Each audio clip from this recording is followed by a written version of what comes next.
horeyn dadkii soo qabanqaabiyey iyo dadkan ka fiican intiinaba waa idin mahadnaqaya iyo gaar ahaan hotel guuleed oo caawa albaabadaba u xidheen labada albaaba waa xidhan yihiin yani hudhaalkii ma shaqaynaya intiinan unbuu ayuu soo dhaweeyey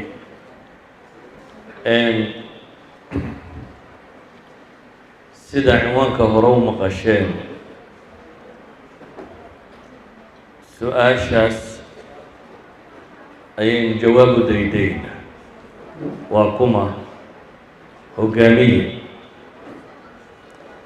hoggaanku ama alqiyaada waxaa af carabiga lagu yidhaahdo alqawdu naqiid sawq bay yidhahdaan xoolaha qofna xagga dambuu ka kaxeeya qofna xagga horuu ka wada qiyaadadu waa cidda xagga hore ka wada ee hagaha u ah ereygu af soomaali ahaan af carabi ahaan af ingiriisi ahaan waxaad moodaa inuu macno qura tilmaamayo leadership iyo alqiyaada iyo af soomaaliga laftiisa oo ah hogaamiye ama horseed ama garhwadeen waxaad tidhaahdaba waa isku wada macno ku dhadhow waa macnayaal dhammaantood isku dhadhow oo ah dad ama ummad ama koox ama guri wax kastaba ha ahaadee qofka garhwadeenka u ah terminologicalina ma ka gedisna macnaha lugawiga ah waa qof dad ama koox hogaaminaya ila alhadaf yoolkii ama goolkii ama dantii iyo qasdigay lahaayeen ku wada af carabi ahaan weel yaroo kooban bay ku tilmaamaan qiyaadada ama leadershipku inuu yahay oo ah alqudra calى taxriiki الnaas naxو alhadaf awoodda la awoodo in dadka loo dhaqaajiyo yoolka iyo goolka ay leeyihiin meesha ay u socdaan cumuuman markaynu idhaahno qaa'id dadka inta badan madaxiisa waxaa ku soo degdega hoggaanka guud ee ugu sarreeya political leaderka laakiin hoggaanku waa cid kasta oo dad hoggaamisa gurigu hoggaamiyuu leeyahay wanaaggiisa iyo mustaqbalkiisa iyo badhaadhihiisa khitada iyo u hor socda dugsigu hoggaamiyuu leeyahay iskuulku hoggaamiyuu leeyahay jaamacadda hoggaamiyay leedahay shirkadda dhaqaale hoggaamiyay leedahay waxay doontaba ha noqoto idan hoggaamintu waa in dad la hago oo ama hoggaamin dhaqaaleed ha noqoto ama mid maamil ha noqoto ama mid siyaasiya ha noqoto waxay doonaysaba ha noqotee haddaynu inta guud ama islaamku siduu u arko si kooban u tilmaamno nebigu calayhi salaatu wasalaam wuxayna faray saddex qof hadday safar u baxaan inay mid hoggaamiye ka dhigtaan ama maamule waa saddex qof oo safraya safarku waa wakti yar buu qaataa waxay taasi tilmaamaysaa bini aadamku noloshiisa inaanu ka maarmin cid hagta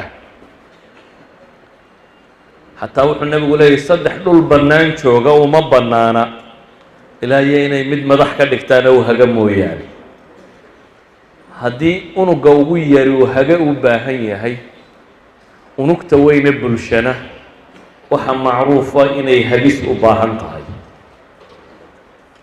haddaba su-aal baa taalla ay aqoon-yahanadu isweydiiyaan wakhtigan dambana leadershipku ama hoggaamintu waa takhasus cilmiya oo in badan la dhigo waa takhasus nadariyaad badan leh su-aalaha koowaad ee ugu muhiimsanay isweydiiyaan waxaa ka mid ah hoggaamintu ma wax loo dhashaaba ma fitriba mise waa muktasab waa wax la barto ma xirfad loo tababartaba mise waa abuur loo dhasho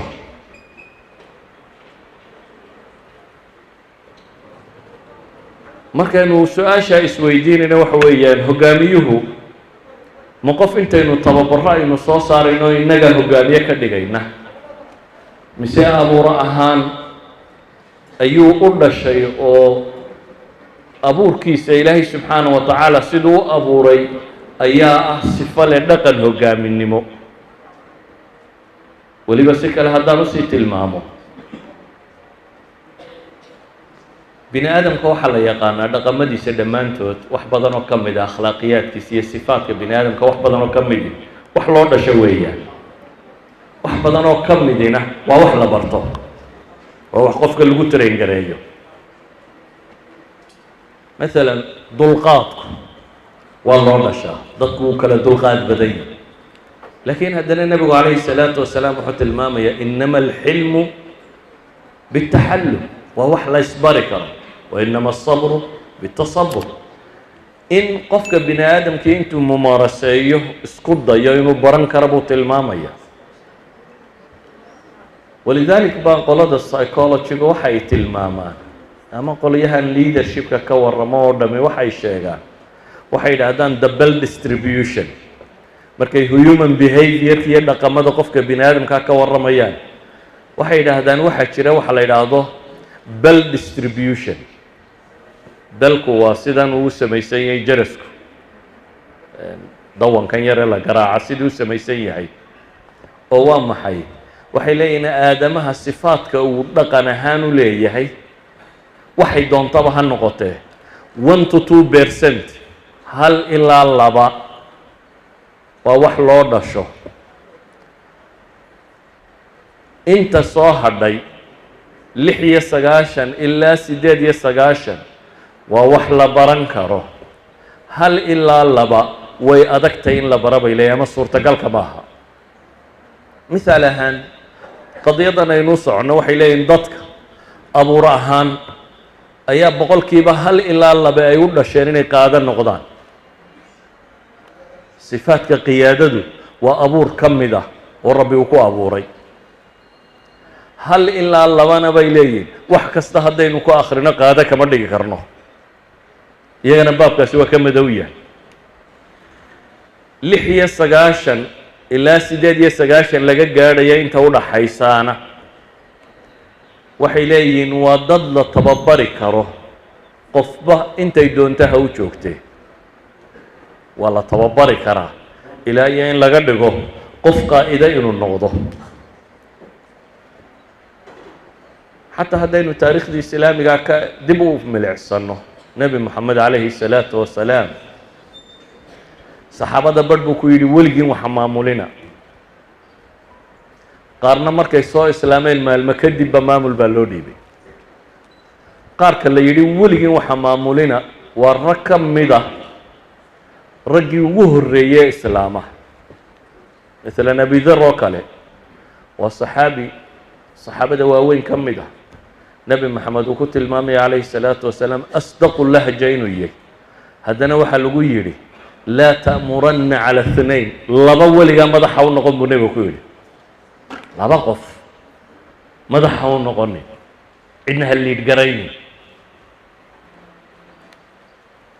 cagsigeeda rag baa markay soo islaameen ban yaray joogeen baa loo dhiibay maamul oo saxaabo dhan dagaal geliyey. camar binu caas iyo khaalid ibnu waliid iyo rag ka mid ah. macnaheedu maaha khaalid iyo camar inay ka alla ka cabsi badnaayeen ama ka cilmi badnaayeen abidar. waxaa la filayaa intaba inuu abidar kana cilmi badnaa markay cilmi noqoto.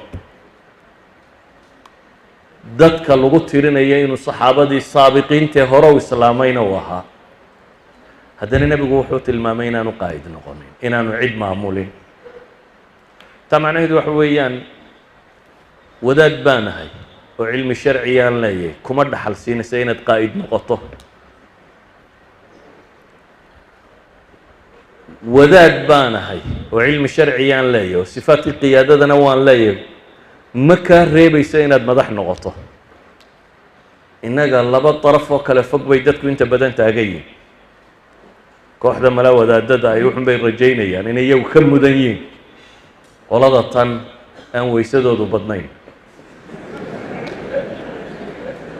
cagsigana qolyahan kale maamulada iyo waxaan soo waday waxay u haystaan wadaadku inaanu xaqba u lahayn inuu wax maamulo, bal wadaadka siyaasadda doonaya ayaa laga bilaabaya. kaanama aanu qiyaadada isagu xaq u lahayn. idan waxaan leenahay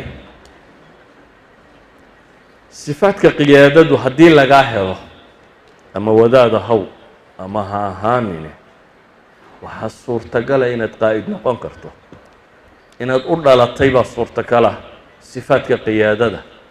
waxaa kaloo suurtagala inaad ka mid tahay bulsho weynta tababarka u baahan ee haddii la tababaro qaa'idka noqon karta ama hormoodka noqon karta 96-98% ka kale inaad ku jirto. haddaba waxay yidhaahdaan qaa'idku maalan John Maxwell waa wadaad Kristan ah, waa minister kiniisadeed, yani waa sheekh kaniisad hogaamiya masiixiya ilaa PhD-giisa masiixinimadaas iyo wixii la halmaala theologigeedu ku qaatay. laakiin markii dambe leadershipkan iyo waxaan ragga wax ku qoro weeyaan, oo bugagtiisa qaarkood waxay dhahdaan 1 milyan oo copy baa la iibsaday. ayaa wuxuu leeyahy weedhuu leeyahy leaderku is one who knows the way, goes the way and shows the way.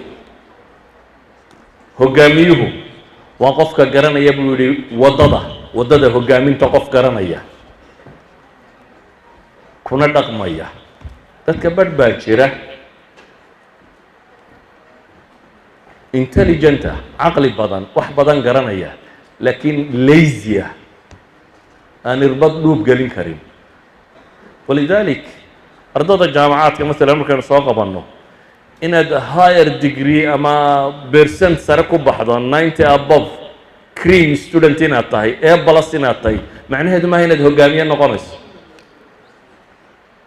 macnaheedu waxa weeyaan inaad wax badan fahmayso. walidalik baa waxay yidhaahdaan CEO-yada dunida marka la eego in badan oo ka midi waa ardadii C ku baxday iyo D iyo meelaha. Cd iyo Ddu soo meel dambe maaha, laakiin waxay dhahaan waa rag hardware karis ah,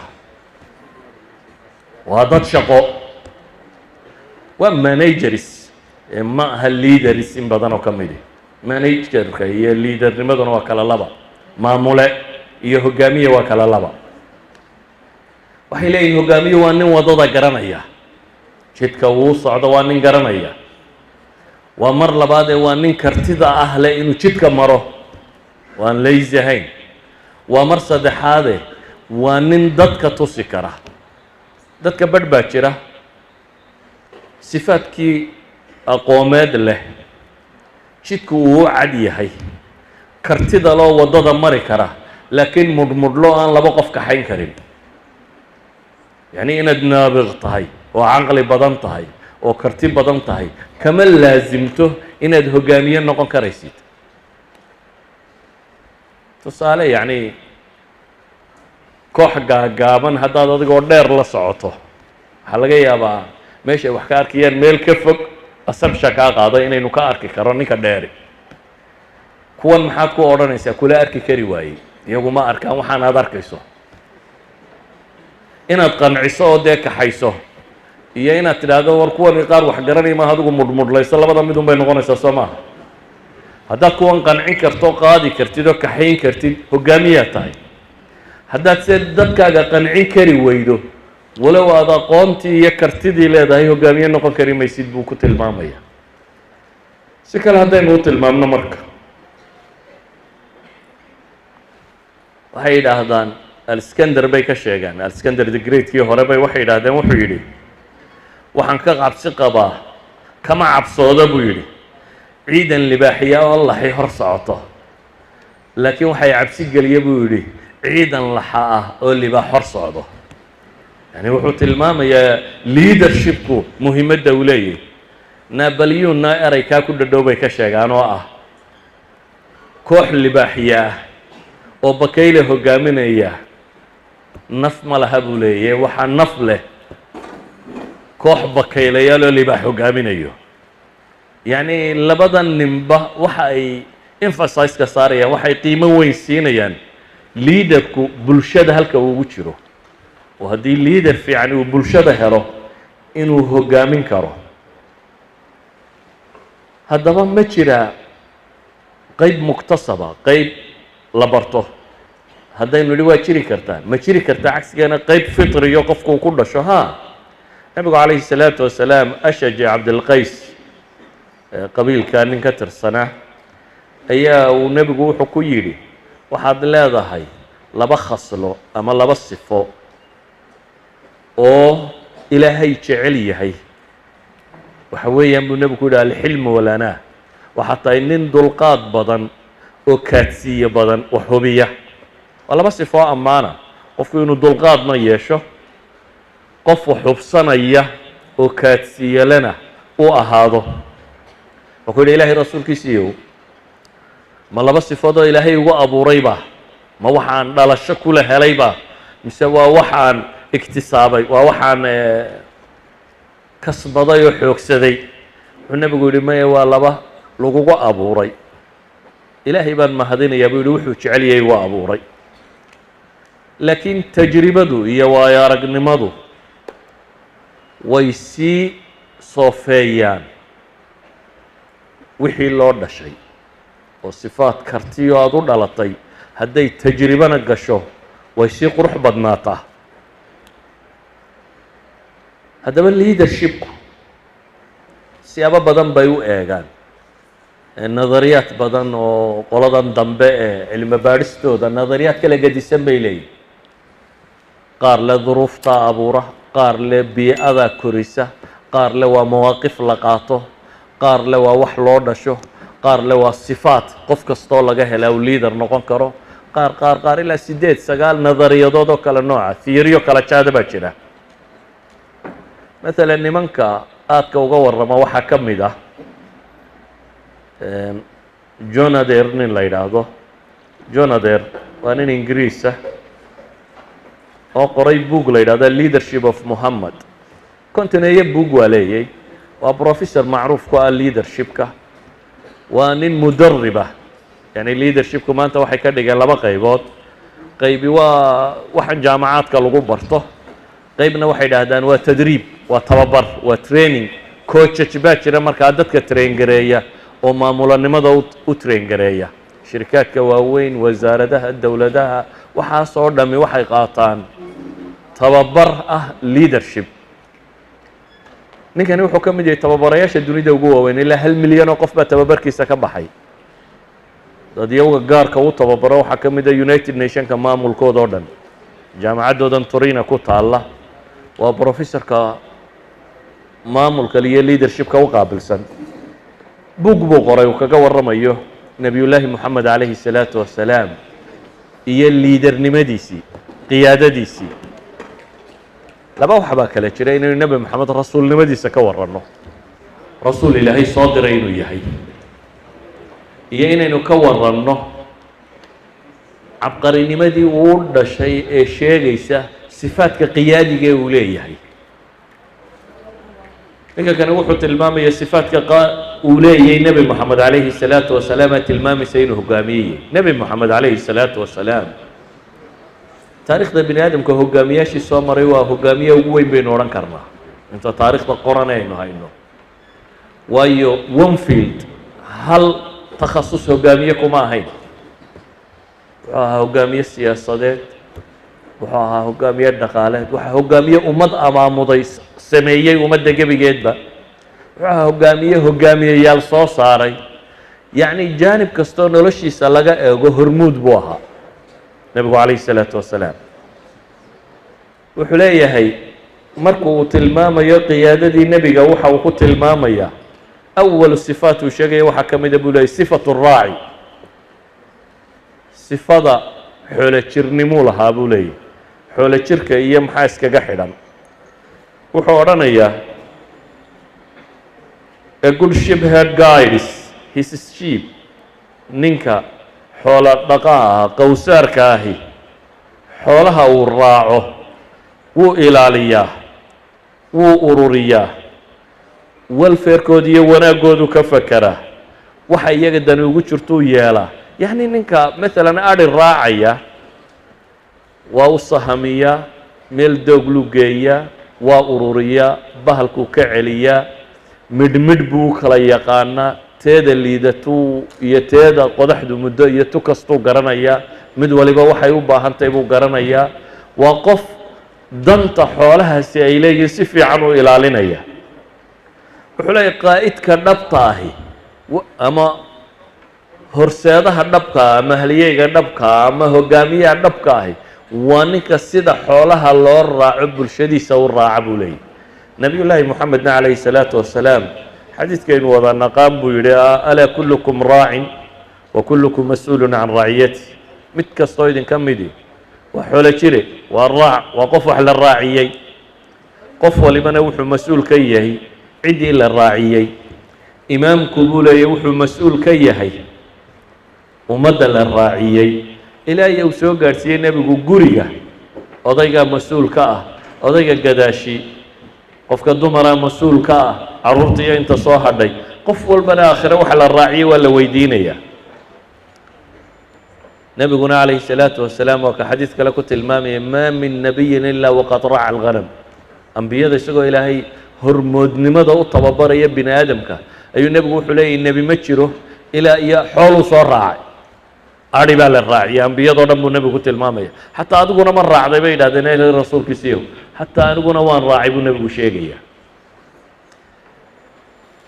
waa qof buu leeyahay dadkiisa wax la qaybsada dabeetana wuxuu tusaale u soo qaadanayaa qiso swaad ibnu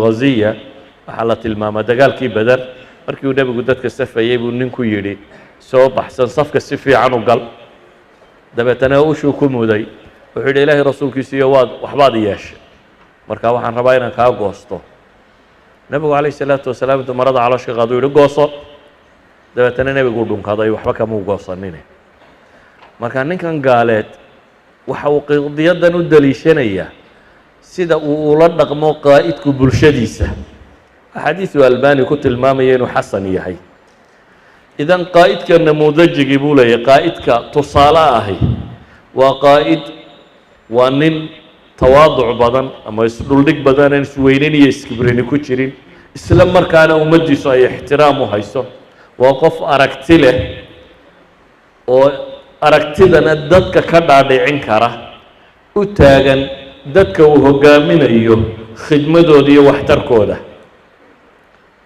ilaahay qur-aanka wuxuu inoogu tilmaamayaa nebiyullaahi moxamed laqad kaana lakum fii rasuuli illaahi uswatun xasana ku dayasho fiican baa idinku sugan ilaahay rasuulkiisi qaa'id buu idin yihi aayaddani waxay soo degtay ghaswat laxzaab ghaswat laxzaab waa critical problem muslimiinta qabsaday dunidoo dhan baa isugu tagtay wixii agagaarkooda deganaa ee quraysh lahaa ee carabtii kale reer baadiyaa lahayd qabaa'il waaweyn oo kale khatafaan iyo kuwaasi leh yahuud 3 qabiiloo ka tirsan leh dad badan baa isu tegey muslimkoo dhowr kun oo qof ah waxaan 3 kunba ka badnayn oo madiino degan in mar dabka la saaro mushkiladdaa iyo nebigu siduu u xallilay waynu taariikhda in badan wada maqalnay saxaabada la tashaday go-aan ay qaateen markii dambe inay god magaaladaba ku soo wareejiyaan qaybta bannaan dagaalkaas waa dhirindhiriyey nebigu calayhi salaatu wasalaam saxaabada kala qayb galay godka la qoday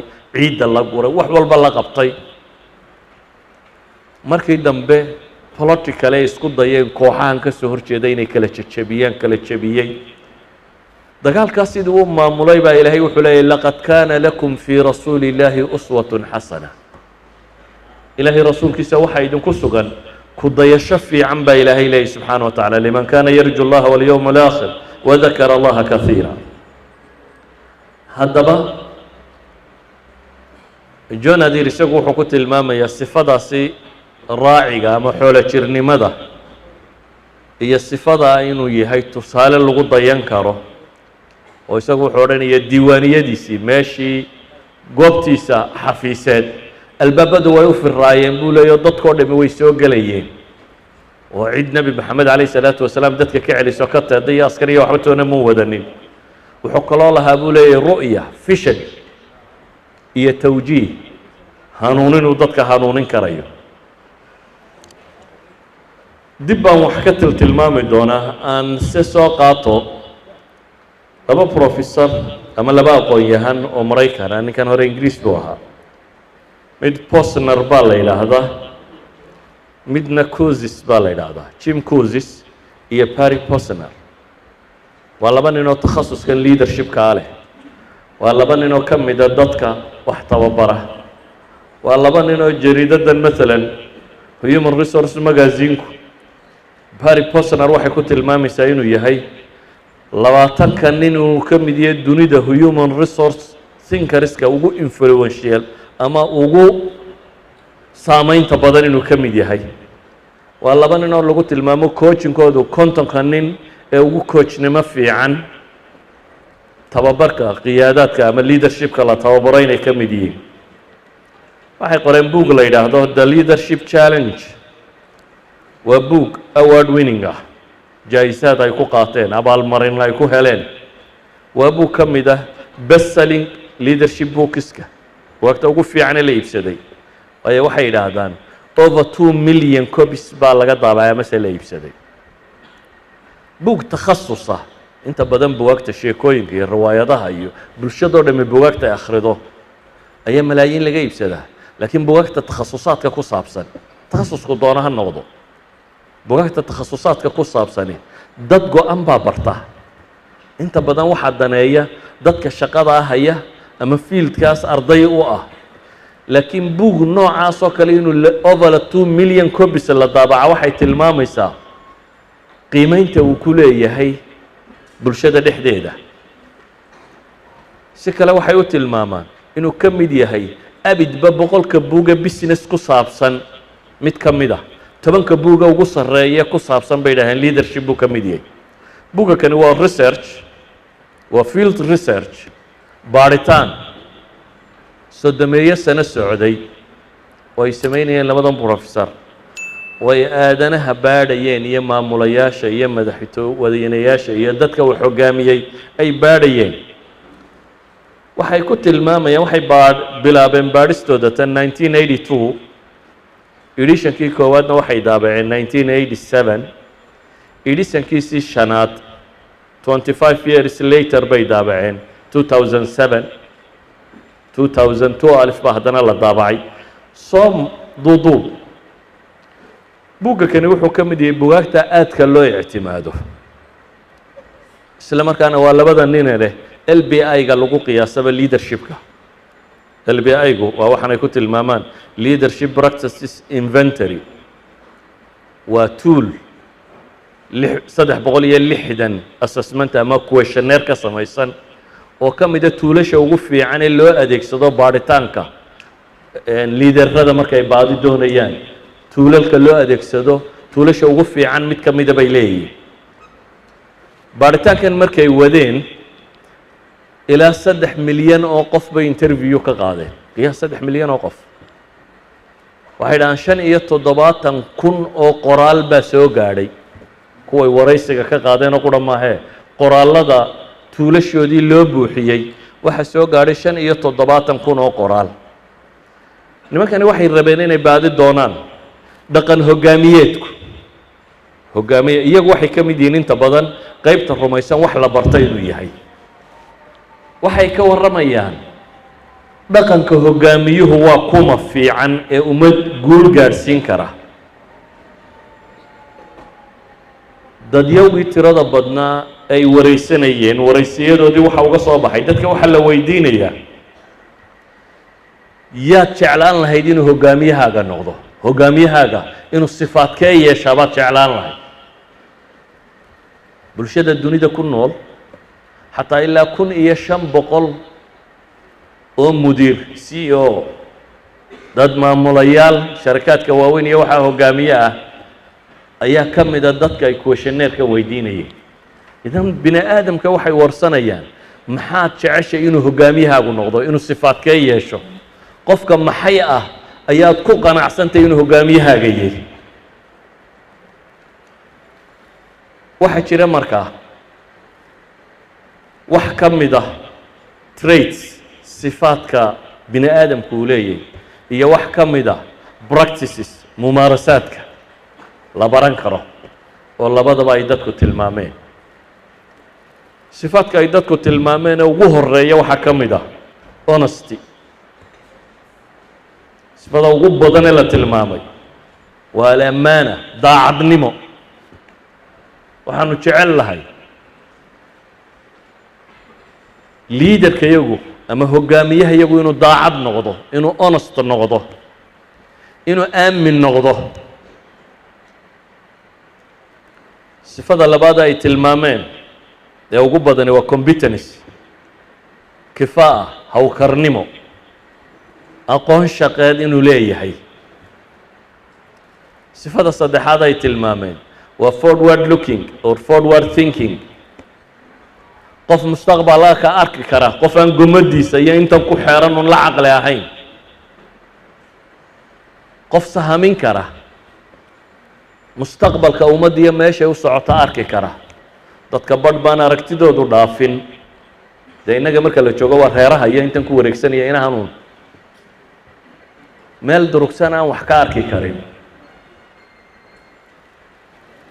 nimankii 3 milyan ee qof ay ka qaadayeen kuwa shineerkaasi u dhiibayeen LPI-gooda ay wax ku weydiinayeen, natiijadii u soo baxday waxaa ka mid ah ciddaa dadku ay rabaan inuu qaa'id noqdo, sifaadka ay ka rabaan waxay ugu horraysiinayaan inuu yahay honesty, daacad, qof aamina, qof mukhlisa. qur-aankana in badan baa ku aragteen masaladaasoo laga warramayo. kuwa shaneerkii markaa 5 qodob baa ka soo baxay. oo koowaad waa from 1987 to 2012 waxay ururinayeen. statisticskaas buuggooda 3 goor bay jadwal ku qoran. buuggu waa ilaa 350 page. 3 jadwal oo kala nooca baa ku qoran. mid ay 1987 markii koowaad ay edishakii koowaad ay buugga soo saareen ka mid ah, mid ay 2007 soo saareen, iyo mid ay 2012 soo saareen. intaaba waa questionnaire-kii ay dadka la daba socdeen. waxa uga soo baxay sifada koowaad ee ay dadku ka rabaan qaa'idkoodu inuu yeeshaa waxa weeyaan inuu honest yahay, qof daacada inuu yahay, qof aamina inuu yahay. sifada labaad ay ka rabaan waa vision, qof aragti leh inuu yahay. ru'ya, meesha loo socdo waa gadhwadeene xaggu dadka ku wado, qof ay u muuqato inuu yahay. sifada saddexaad ay tilmaameen waa inspiring, qof dadka u waxyoon kara ama ilhaamin kara ama guubaabin kara, dadka waxa uu la rabo gaadhsiin kara. sifada afraad ay tilmaamaya waa competence, kafaa'a, howlkarnimo qof leh inuu yahay, shaqada qof gudan kara inuu yahay. sifada shanaad ay tilmaameen dadku ee ugu badani waa addakaa wanubuuq, intelligence, inuu intelligent yahay, qof caqli badan inuu yahay. 5taas sifo waxay leeyihiin dadkii babliga ahaa ee 3 milyan ee qof waxa u batay sifaadka ugu badan ee ay ka rabaan qaa'idkooda inuu yeeshaa waa kaa.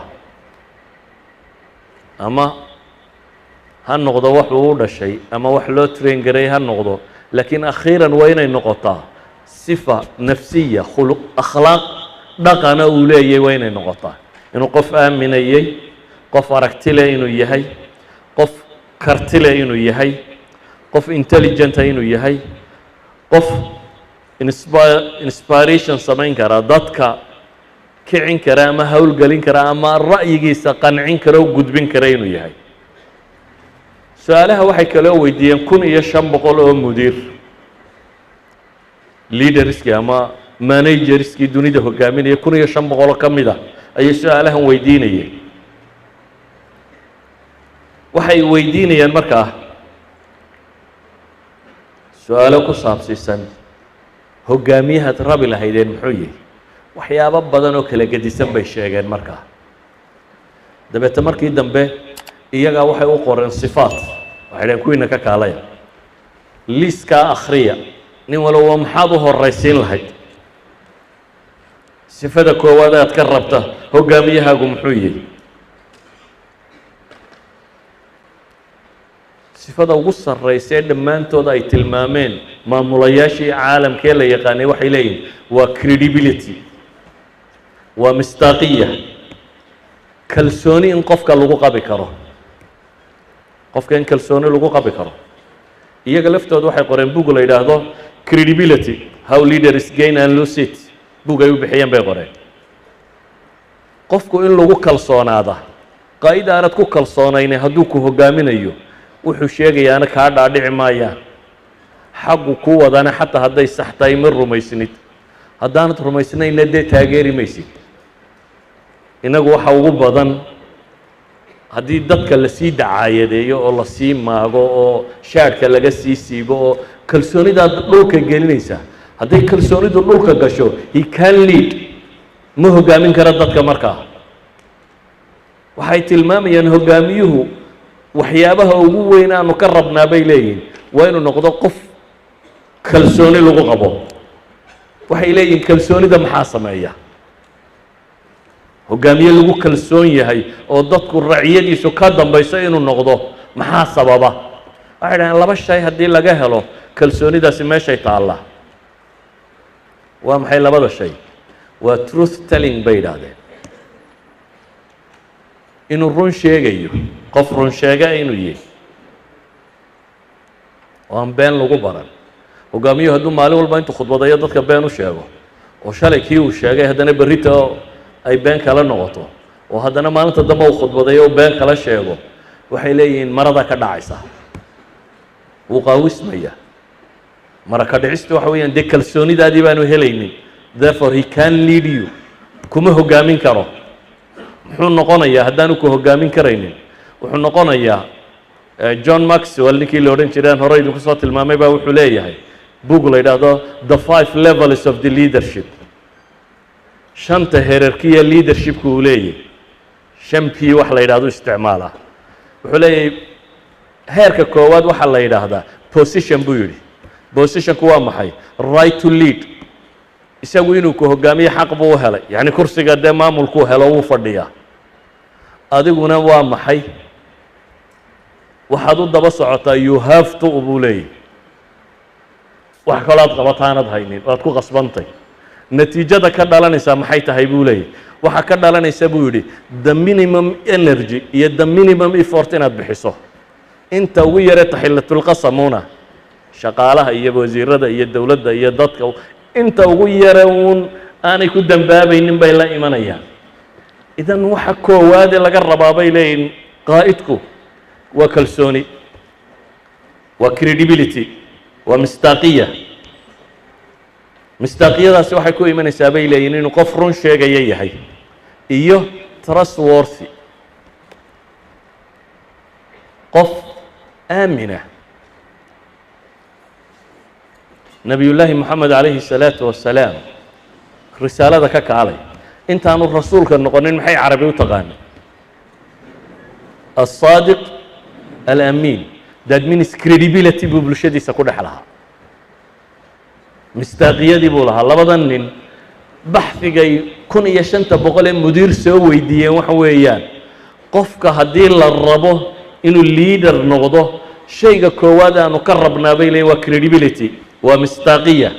mistaaqiyadaasi waxay ku imanaysaa bay leeyihin inuu qof run sheega yahay. nebiguna calayhi الsalaatu wasalaam wuxuu ina leeyahay 3 aakhiro ilaahay maalinta qiyaamaha ma daahir yeelo oo ma eego oo cadaab kulul bay leeyihin. 3 ciqaabood baa loo sheegay maalinta qiyaama inay 3 guruuboo leh. laa yuzakiihim, ilaahay ma dahiro, walaa yanduru ilayhim, ma eego, il naxariisa kuma eego, cadaab kululna way leeyihin. 3da tani waa maxay? waa 3 waxoo mid walba wixii laga filayey waxaan ahayn lagu hayo. midi wuxuu nebigu yihi waa shaykhu zaan, odag weynoo zinaysanaya. nin weyne xalaashaa buu taag lahayo hadduu zinow sii kaco dee waa meel daran. idan sheekhu waa yacni qof sinni weyna, qof da-ah oo haddana zinaysanaya, waa cebadu. ka labaad wuxuu nebigu ku tilmaamay waa melikun kadaab, boqor ama madax beenaalo ah. truth telling-kii baa laga laayay nin madaxa oo beenaalanimo dadku ay ku bartaan iyana wuxuu leeyahay saddexdaa qiyaamaha beledu ku dhacaysu ka mid yahay ka saddexaadna wuxuu nebigu yihi waa caa'ilun mustakbir wax ma hayste haddana kibray bini aadamka kalaa ina alinsaana la yadqaa an ra'aahu istaghnaa baa ilahay yidhi bini aadamku wuxuu qooqaa markuu ama sulto helo ama lacag helo ama markuu dee dabaqada sare ku biiro ayaa laga yaabaa inuu kibro laakiin midaan waxba haysanay hadduu kibirka bilaabo dee wax looga fadhiyey maaha haddaba qaa'idku si uu noqdo qof lagu dayan karo qudwa si uu noqdo waa inuu credibility yeeshaa credibilityguna wuxuu ku salaysan yahay alsidqu waalaamaana qof run sheegaya oo amiin ah waa inuu yahay walidalik baa ilaahay subxaana wa tacaala qur-aanka wuxuu inoogu tilmaamayaa wuxuu shaqo u diray rabbi oo dham inay ammaanadaa lahaayeen malakuljibriil iyo rusushii loo soo waxyoonayay rasuul walba qur-aanka muxuu ku leeyahy innii lakum rasuulun amiin ammaanu sheeganaya nazala bihi ruuxu lamiin muطaacin hama amiin jibriil baa ilaahay ammaano ku tilmaamaya nebi moxamed calayhi الsalaatu wasalaam baa wuxuu leeyahy alaa ta'manuuni waar miyayd inay aaminayneen wa ana aaminu man fi الsamaa iyadoo rabu samaawaat waxyiga igu aaminay miyaydaan idinku aaminayn buu nebigu leeyahy calayhi الsalaatu wasalaam waxaa ka mid a khudbadihii uu nebigu jeedin jiray anas ibnu maalik baa wuxuu leeyahy nebigu khudbad nooma jeedin ilaa weedhaa jira khudbadda nebiga ku jira maxaa ka mid ahaa laa iimaana liman amaanata lah iimaan male dhammaystiran cidda aan ammaano lahayn walaa diina liman laa cahda lah diinna male qofkaan ballan lahayn haddaba waxaynu leenahay wixii ay inoo sheegeenee baxdi cilmiya ay ku gaadheen waa waxa ay diintuna inoo sheegayso oo qaa'idka inaynu ka rabno inuu noqdo qof amiinah inaynu ka warrabno inuu qof kafaa'o leeyahay waxaa laga yaabaa inuu amiin noqdo laakiin aanu kafaa'o lahayn nin wadaada oo dhowrsoon oo xaaraanta iska ilaalinaya oo aan dadka xuquuqdooda ku xadgudbayn oo aan waxba cunaynin laakiin aan lahayn howlkarnimadii looga baahnaa ee qiyaadadu u baahnayd cagsigu waa dhici karaa mid kafaa'o badan inaynu hello laakiin tuuga weliba dhibta waxay taagantahay meel aan waxba oolin markuu tuug ka noqdo dee markiiba waynu isku dhegaynaa waxay yidhaahdaan habar norwegia waxay tidhi corruptionku idinkoo qura idinma haysta bay tidhi yurubba madaxdoodu bay tidhi waa corrupted waa dad tuugo ah laakiin waxay tidhi annaga xagga yaga keeggaa weyn oo qofba dhinac buu ka cuna gacmaha laislama soo gaadho idinkase bay tidhi keeggaa yaroo markuu midin qaado ka labaad dee derbigu ku dhegaya marka waa haddii waxa la hayaana yaryiin walow kafaa'o lahay kafaa'aba lahaa waa tuuganimo ku darto dee markaad qaaddo waa bes waa isku marhanaynaa waxba ka soo hadhi maaya idan waxaynu leenahay qaa'idka aynu raadinaynaa kow labadan sifo waa inuu yeeshaa waa inuu ammaano yeeshaa ilaa xaddin maa ka labaadna waa inuu kafaa'o yeeshaa qof mas-uuliyaddan qaadi kara oo wax maamuli kara waa inuu yahay waa inuu leeyahay baynu leenahay credibility mistaaqiya inuu leeyahay kalsooni dadku inay ku qabaan inay dadku kalsooni ku qabaan waxa abuura baynu leenahay ammaanada iyo truth telling bay leeyihin nimanka kale inuu aamin yahay iyo inuu saadiqiyo inuu run sheegayo haddaba haddii aynu weyno 2%ka ama 1%kii qaa'idka rasmiga ah xataa kuwa kale waa jafjafi karnaa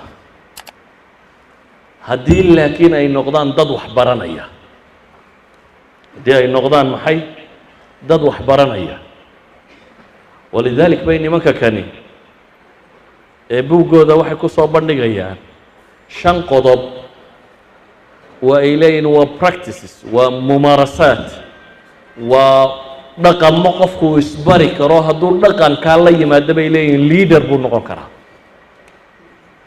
walow aanad markii hore ka mid ahayn kuwii lagu manaystay u dhashay aad ka mid tahay 96 up to 98 kii kale aynu sheegaynay laakiin ogsoonow dee belku jalasku siduu u samaysan yahay haddii 2% tahay xaggan tahay xaggana 2% tahay waa loo sii kala dhowyay 2%ka u dhashay iyo 2% aan u dhalan labada waa loo dhowyay dayla bahalku waa circle dheer oo sidaa sare u soo samaysan dad baa jira haddaynu in yar ku kabno markiiba qaada noqon karaya hogaamiyaal fiican noqon karaya laakiin waa inay noqdaan dad training iyo waxbarashada iyo kobcinta u diyaara maxay ku tilmaameen waxay leeyihiin waxa uu u baahan yahay qof kasta oo cid hogaamiya hadda hogaamintan waxaa ka mid a shirikaadkan dhaqaale kuwa hogaaminaya ha noqdo shirikaadkeena xawaaladaha kuweena kan telecommunicationka kuweena kan tijaarada kuweena kan ilayaba waxay u baahan yihiin leaders inay noqdaan dadka hor socda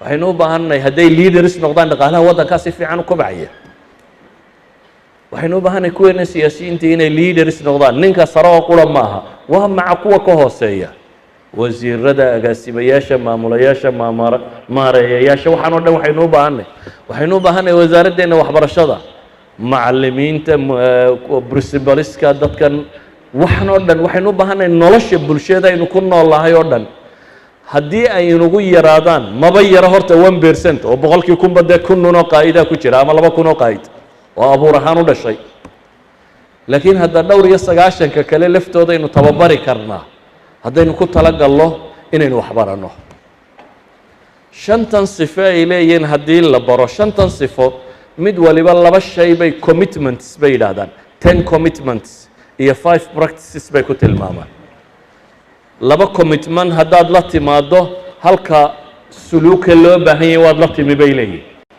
ka koowaad waxay yidhaahdaan waa model the way bay yidhaahdaan model the way macnaheedu waa maxay waa tusaale noqo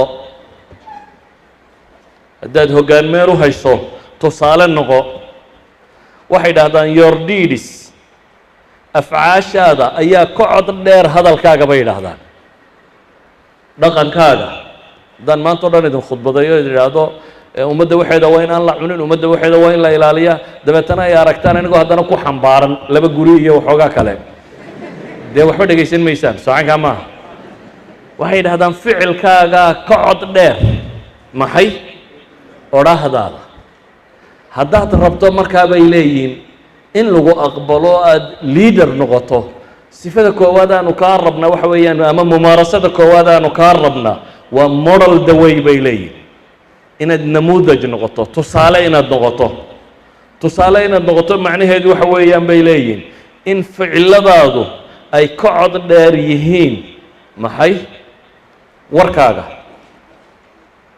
tacbiir ka qoto dheer kaas bay leeyihin waxay yidhaahdaan if you don't believe in the messenger you don't believe the message bay yidhahdaan if you don't believe in the messenger rasuulka haddaanad rumaysnayn warkuu sida miyaad rumaynaysaa haddaad tidhaahdo rasuul maaha qofkaasi ama mid laguu soo diraad leeda cidi kuma soo dirin mar rumaysid in laguu soo dirayba mar haddaanad rumaysnayn in kii la soo diray uu yahay miyaad ka dhegaysanaysaa markaa warku sido idan waxay leeyihiin qofka inaad rumaysaabaa waxay ka horaysaa inaad rumayso maxay ballanqaadyadiisa iyo dee hadalkiisa iyo khudbadihiisa inaad rumayso kaasaa ka horeeya haddii bay leeyihiin uu qofku namuudaj noqdo tusaale hadduu u noqdo bulshada uu hogaaminayo maxaa soo baxaya respect and credibility buu helayaa bay leeyihin isaguna bulshada way ixtiraamaysaa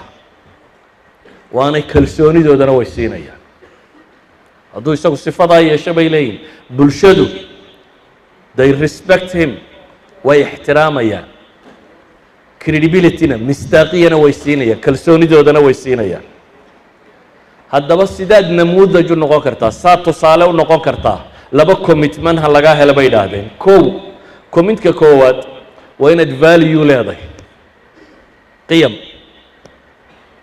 akhlaaqiyaad iyo dhaqan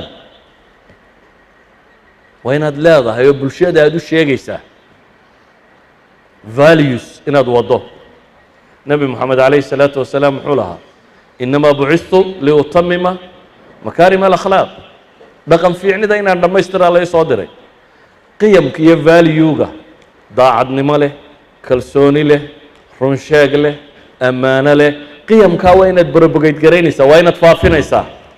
ka labaadna waxay yidhaahdaan waa sadda example, adigu waa inaad tusaalaha noqotaa. labadaa commitment haddaad qaadato bay yidhaahdaan waad noqonaysaa maxay? model dawaygi, waad noqonaysaa hogaamiyihii ama tusaalihii waad noqonaysaa. waxa ay leeyihiin dee ilaahay qur-aanka wuxuu inoogu tilmaamayaa in badan. rabu الsamaawaati wاlardi baa wuxuu ina leeyay yaa cibaadii inii qad xaramtu dulma calىa nafsi wajacaltuhu baynakum muxarama falaa tadaalamuu. ilaahayna ma odhanoo qura dulmiga ha samaynina, si aynu u yeelay inaynan dulmi samayn baa ilaahay wuxuu ina yidhi anigaa iska mamnuucay inaan dulmi sameeyo, aniga ayaa iska mamnuucay inaan dulmi sameeyo, haddaba idinku dulmi ha samaynina ayuu rabbi inoo tilmaamaya.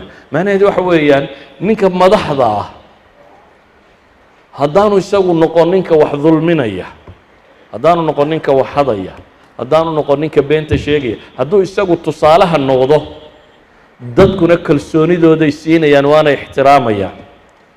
ilaahay qur-aanka laba goor buu ereyga maqti ah, maqtigu waa cadhada adag ku sheegay, waa goormiyo goorma. yaa ayuha aladiina aamanuu lima taquuluuna maa laa tafcaluun kabura maqtan cinda allahi an taquluu maa laa tafcaluun. wardadow maxaa mu'minow baa ilaahay yidhi maxaa u odhanaysaa waxaydan samaynaynin? been ha sheegina baa layna leeyahy. waxa aad sheegaysaa ha noqdo waxaad adigu samaysay baa ilaahay leeyahy. waxa aad sheegaysaa ha noqdo maxay? waxaad adigu samaysay. si awgeed buu nebigu calayhi الsalaatu wasalaam wuxuu lahaa inan nebi maxamed hadday wax hadda buu nebigu yihi gacantaan jari lahaa.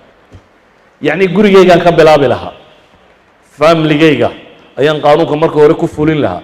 dadku markaa way aqbalayaan qaanuunku inuu fulo. madaxweynuhu hadduu qoyskiisa ku fuliyo qaanuunka, inta ka dambaysa ma muran baa ka taagan in lagu fulinayo? idan liiderku waa inuu noocaa noqdaa. qur-aanka ilaahay wuxuu inoogaga warramay xiwaar dhex maray nebiyullaahi ibraahim iyo rabu الsamaawaati wاlard. nebi ibraahim baa ilaahay wuxuu yihi waan itixaamay, imtixaan baan geliyey. waid ibtalaa ibraahiima rabuhu bikalimaatin faatamahunna baa ilaahay yidhi. imtixaankii wuu ku guulaystay nebi ibraahim la itixaamay. markuu nebi ibraahim imtixaankii ka soo baxay ayaa ilaahay wuxuu ku yidhi inii jaaciluka linnaasi imaama, dadkan madax kaaga dhigaya, imaam, qof lagu daydo ayaa dadka u noqonaysa. nebi ibraahim wuxuu jeclaystay dhashiisa dambana inay sidaasoo kale noqoto. qaala wamin duriyatii buu yidhi, ilaahow intaan dhalayna. ilaahay uu jawaabo waxaa lagu yidhi laa yanaalu cahdi الظaalimiin baa ilaahay ku yidhi. walow nebina ha dhale aniga ballankaygu ma gaadho inta dulmiga samaysa baa ilahay leeyahy subxaana wa tacaala. idan qofku hadduu namuudaj tusaale hadduu noqon waayo, waa practice la sameeyo bay leeyihin, waa tadriib la tababari kara cidda madax noqonaysa, oo lagu tababari karo inay dad value le noqdaan, examplena inay iyagu valuega ku noqdaan. kadib bulshadu ixtiraam iyo kalsooni bay u haynaysaa, warkoodana waa la aqbalaya. si awgeed baa ilaahay ambiyadii sifaadkaa lahayd ayaa nebi maxamed maxaa lagu yidhi ulaa'ika aladiina hada allah fabihudaahum iqtadih baa ilahay yidhi. kuwaasi waa kuwii alla hanuuniyey ee jidkaa raacay, hanuunkooda ku daya baa ilaahay yidhi. iyagu waxay erey bay soo koobanaa DWS, yacni ereyada ugu horeeya jumladda tan bay soo qaataan ay yidhaahdaan waa waxaan rabno. do what you say you will do bay yidhaahdaan. sentenskaasay inta eraya ugu horeeya intay soo qaadaan ayay cinwaan uga dhigaan meesha tan. wixii aad tidhi waan samaynayaa samee bay leeyihin. nebiyullaahi shucayb muxuu yidhi markuu dadka la hadlay? wamaa uriidu an ukhaalifakum ilaa maa anhaakum canhu in uriidu ila alislaaxa ma اstaطactu wamaa tawfiiqii ila biاllah calayhi tawakaltu wa ilayhi uniib. mar raba buu yidhi waxaan idinka reebay inaan anigu idiin weydaarto, yacni anaa ah exambleka iyo modelka anaa idiin ahaanaya buu leeyahy. waxaan raadinayaa waa islaax iyo wanaag intaan awoodo. waxay yidhaahdaan nebiyullaahi moxamed calayhi الsalaatu wasalaam markuu qaadada soo saarayey waxa uu isticmaalay wax kasta oo ummadda faray intaanay ummaddaba farin isagaa sameeyey. hawl kastoo ay qabanayeenna wuu kala qayb qaatay. hadday dagaal tay wuu la galay intuu koofiyaddiisa qaatay dagaal iyo hubkiisa. hadday god la qodayo tay wuu la qoday khandaqiyo wixii markii la samaynayey. hadday gaajo tay wuu la gaajooday. saxaabigii u yimi isagoo dhagax caloosha ku xidhay nebigu intuu cabarada caloosha ka qaaday ayuu tusiyey isagoo laba dhagax nebi maxamedna xidhan iyo gaajo daraaddeed. ka warran madaxweynahagu hadduu laba dhagax soo xidho maadaan shan xidhanayn markaa dabcan waa tusaalu kuu noqday. gaajadu ku damqi maysa marka. nebiyullaahi moxamed calayhi salaatu wasalaam model buu u noqday wax kasta oo uu farayey. masaajid baynu dhisanaynaa buu yihi markuu madiine yimi jaajuurkay waxii dhoobada iyo waxay gurayeen buu isna gurayey. waa la gurayey isagoo madaxweynihii ummadda iyo rasuulkoodiiba ah. idan haddaad rabto in dadka kaa dambeeya ay ku raacaan oo aada noqoto tusaale fiican, nimankan gaaleed waxay ina leeyihiin bractiska koowaad ee lagaa rabaa waa model dawey bay yidhaahdeen. jidka adigu tusaale u noqo. waxa labaad waxay yidhaahdeen waa inspire a shared vision. dadka wajhada iyo meesha loo socdo wadaaga, aragti midaysan yeesha, ummadda hanuuniyo meeshaad u waddo ha kula fahmaan. meeshaad u waddo ha kula fahmaan. waxay dhahdeen mas'alada tani iyadana commitmentska iyagu qorteen. laba commitment haddaad samayso bay leeyihiin visionka waa yeelanaysaa. waa envisioning the future iyo inaad mustaqbalka arki karto iyo enlisting others kuwa kale inaad liisgaraynayso ay ra'yiga kula wadaagayaan. si kooban haddaynu u tilmaamno waxa weeyaan qof indheergarada noqo. qof indheergarada intellectualkaynu sheegno ama indheergaradku waa maxay? indheer ayuu garanayaa weeyaan. qof in fog arki kara inta caamadoo arkaysa ha arkin, meel durugsan arag. ka labaadna waa maxay? waxa aad arkaysana dadku ha kula wadaagaan. haddaad dadka qancin kari weydo oo aada noqon weydo qof, waxay idhahdaan tuuliska ugu fiican ee uu adeegsado liaderku waxaa ka mida bay idhahdaan alithaaba waltahdiid waliqnaac bay idhahdaan. abaalmarin iyo ciqaabid iyo qancin bay idhaahdaan. dee systems kastoo jira, nidaam kastoo jira saddexdan shay buu adeegsadaa. groupka si fiican u shaqeeya in la abaal mariyo, ama ha la dhinfiyo, ama wax la siiyo, ama ha la dallacsiiyo, ama in la abaal mariyo. cidda si fiican u shaqayn weydana maxay? in iyana ciqaabteeda la siiyo, la abaal mariyo. iyo bay yidhaahdaan tuulka saddexaad ee uu adeegsada liaderku waxa weeyaan bay yidhaahdaan waa tuulka ah aliqnaac. inaad dadka qancin kartid. ninkii dheeraa iyo nimankii gaabnaaye wada socdaan sheegaya weeyaane haddaad dee waxaad arkaysa dadka tusi kari weydo you can't lead, markaa ma hogaamin kartid. broceska saddexaad bay yidhaha ama practiceka saddexaad u baahan yahay liaderkaynu ka rabnaa waxa weeyaan challenge the process bay yidhahdaan. challenge the process. qof halkaa uun ku haynaya ha noqoni. mudiiradu ama maamulayaashu barjadka iyo intanunbay iswaafajiyaan, intaasay ku ekaysiyaan oo waa wadaa shaqada. laakiin hogaamiyuhu waa qof la rabo dadka inuu raro. laakiin dadka inaad rartaa mushkilaad tiro badan baa kaa hor imanaya. challenge baad u baahantahy. sidaa awgeed waxay yidhaahdaan broceska inaad challenge garayso ama takhyiir isbeddel inaad raadisaa laba shay bay u baahantahy bay dhahaan. ka koowaad waa search for opportunities. raadi fursadaha nololeed. ha quusan weliga. hays odhanin there's no way wax la yidhahdaa ma jiro. there is a way. whatsoever bulshada ay ku sugan tahay there is a way. hogaamiyaasha dunida la yaqaana xataa kuwa maadiga ah meelaan waxba ka jirin bay wax ka dhaliyeen. waddankan yaree hong kong la yidhahdo waa taqaanay. dunida dabadeedii ku yaalay marka loo eego bulsho iyo dhaqaale iyo wax walba. dee dhulna waa 24 kilomitr. maxaad u malaynaysaa waddan u baahday inuu ciidda soo dhoofsado? ciidda guryaha lagu dhiso maleesiyuu ka qaadan jiray. aduu qiyaas waddan ciiddana soo dhoofsanaya muxuu haystay? waddankaa ciidda soo dhoofsanayay maanta wuxuu ka mid yahay waddannada dunida ugu dhaqaalaha sarreeyuu ku jiraa, ugu horumarsan buu ku jiraa. around 2,000 wax ku dhodhow oo technical schools buu leeyahay bay yidhaahdaan qiyaas adigu isku waddan yaroo intaa leeg nin qaa'ida 20 sannadood hogaamiyey oo cid walba dhaafay ra'iisul wasaarihiisu waxaan filayaa 5 madaxweyne ama 5 nin ee dunida ugu mushahar badan ee madax wax maamusho ka mid yihiin waa waddan 24 kilometer square dhulku haystaa weeyaan waxay yidhaahdaan qaa'idku he should challenge waa inuu noqdaa qof nolosha challenge garaynaya qof isku dayaya inuu caqabaadka ka tallaabsado taa macnaheedu waxa weeyaan waa qof furas raadinaya ibxath can ilfuras nabiyullaahi moxamed calayhi salaatu wasalaam 13 sannadood bay quraysh iyo intii ku xeernayd diidanayd 15 qabiil buu isu soo bandhigay inay aqbaleen oo diiday markii dambe dhalinyaro ansaari aqbashay that chance fursadda qudha uu helay ayuu dowladda islaamka ku sameeyey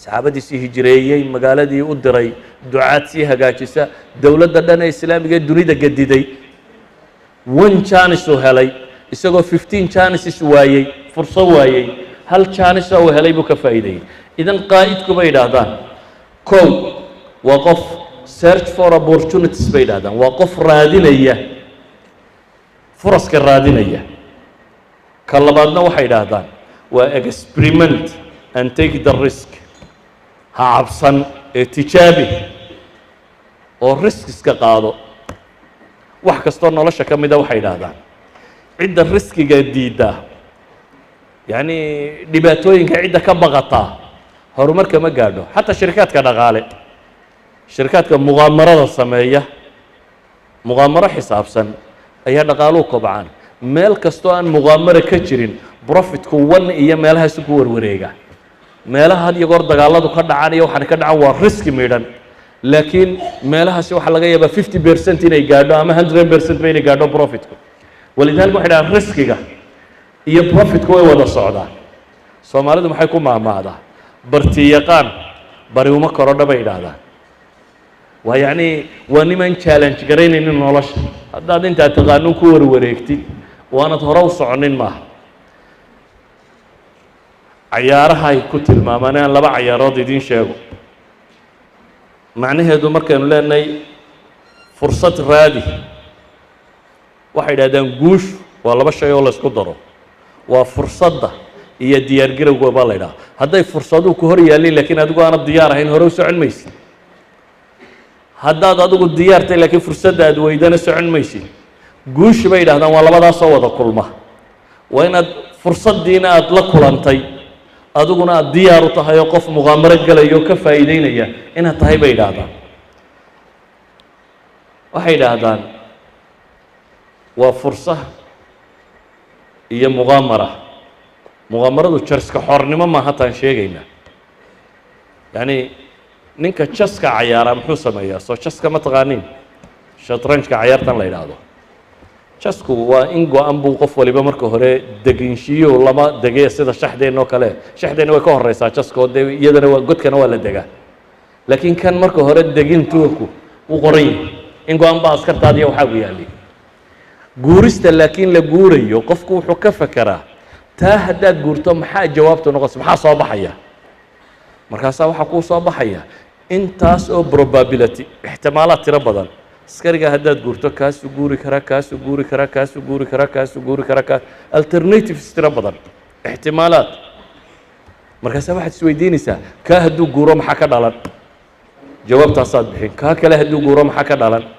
jawaabtaasaad bixin kan hadduu guuro maxaa ka dhalan idan waxa jaanis jiroo dhan baad xisaabinaysaa marka aad xisaabiso ayaad dhiiranaysaa inaad guurto laakiin garantii maaha inaad guulaysan doonto socankaa maaha in lagaa badiya waa suurtagal idan liidarka dhabta ahi waa ninkaa cayaaraya maxay jas cayaaraya laakiin ma aha nin cayaaraya laadhuu laadhuuda maxaa la sameeyaa dee waad ka quluxquluxsiinaysaa una wixii ka soo boodaa hadday 6 kuu soo baxdana 6 baad guuri haddii 2 ka soo baxdana maxay 2baad guuri that means maskaxda maad isticmaalin waa ku dayba waa muqaamir marka muqaamaro ma rabno ee waxaanu rabnaa qof garanaya furaska baadi doonaya laakiin fursaddu markuu helo aanay dhaafaynin tijaabinaya waxay yidhaahdaan qodobka afraad waxa weeyaan bay yidhahdeen enable others to act. dadka kale u ogolow inay iyana shaqada qabtaan, majaalka bannee. madaxda iyo leaderska barh baa jecel magaca iyo maamuuska iyo in keligii jiriyow loo qaado, markaa in cidiba ka ag muuqato ma jecla. good leader maaha kaasi. liidarka dhabtii bay yidhaahdaan waa liidarka dadka soo saara, waa ninka marka uu dhinto ama booska banneeyo ka tegey rag halkii intay qori isu dhiib weeyaan ile noloshiiyo qorigu intay qaadaan intuu la orday ka badan la carari kara. john maxwell leveladiisii afartaha markuu tirinayay, levelka koowaad wuxuu odhanaya waa position, waa ninkii un kursiga iska fuulay ee dee dadkuna ku qasbana inuu raaco. levelka labaad waxa uu ku tilmaamayo inuu yahay permission, waa nin dadka nooc min cilaaqa la sameeyey oo dabeetana ay wax u ogolaadeen.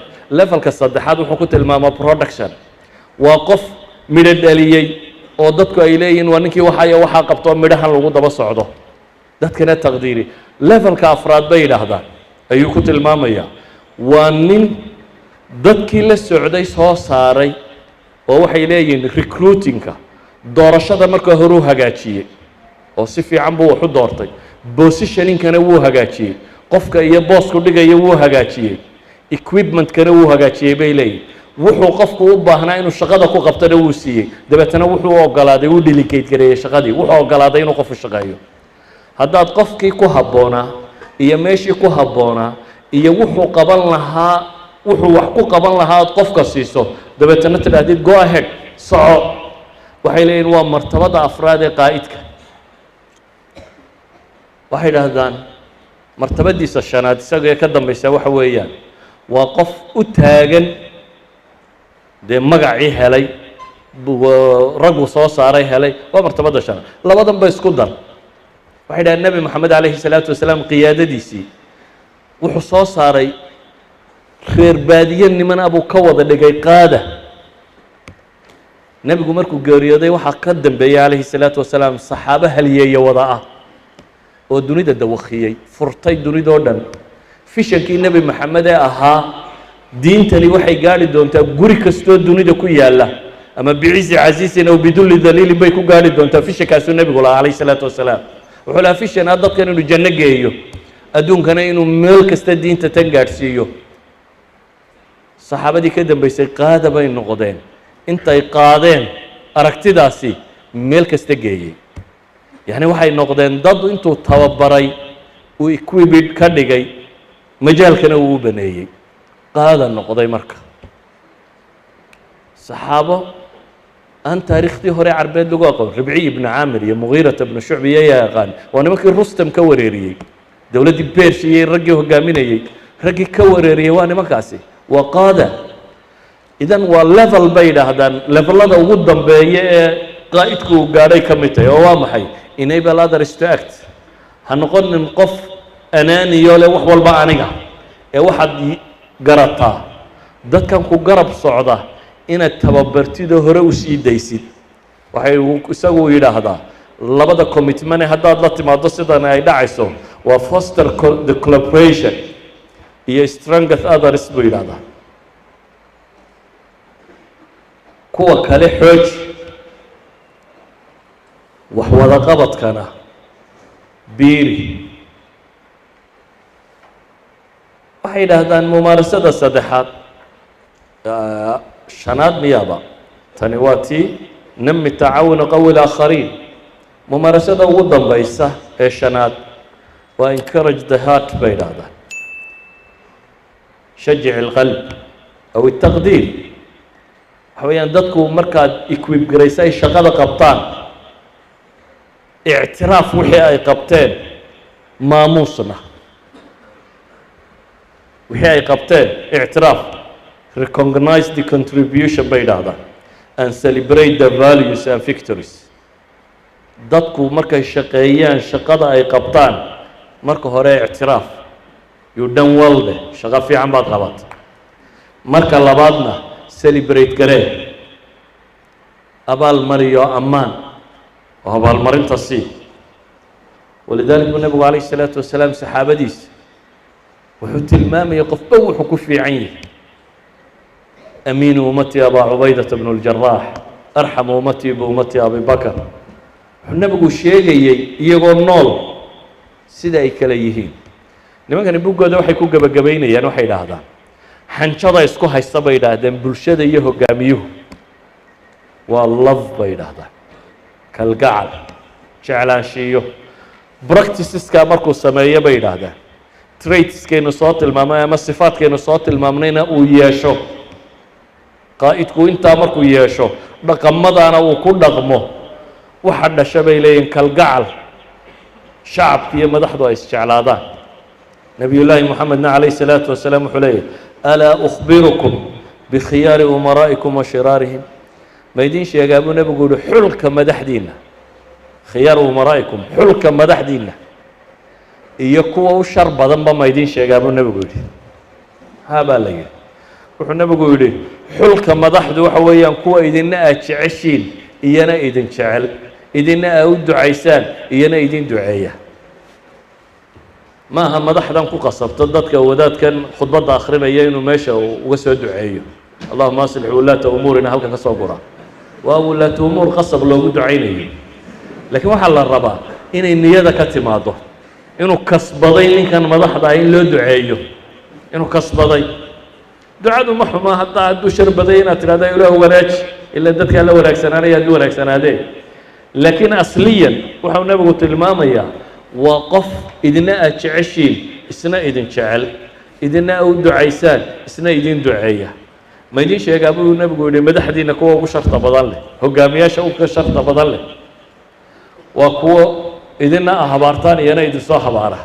isna xafiiska markuu galo wuxuu leeyahy waa dadkani waa dad baas, ma ummad la wadi karaa baad moodaysaa buu leeyahy, habaar baa ku dhacay. iyana markay xaggan joogaan waxay leeyihin madax baad moodaysaa, waa inkaar qabe, wixii meesha yaallay la teg, waxba kama tegin. idan iyana xantiisa ay habeen iyo maalinba wadaa, isna xantoodu wadaa. waa kuwa u sharta badan buu nebigu yihi calayhi salaatu wasalaam. idan waxaynu isweydiin saashu waxa weeyaan waa kuwa maqaa'idku.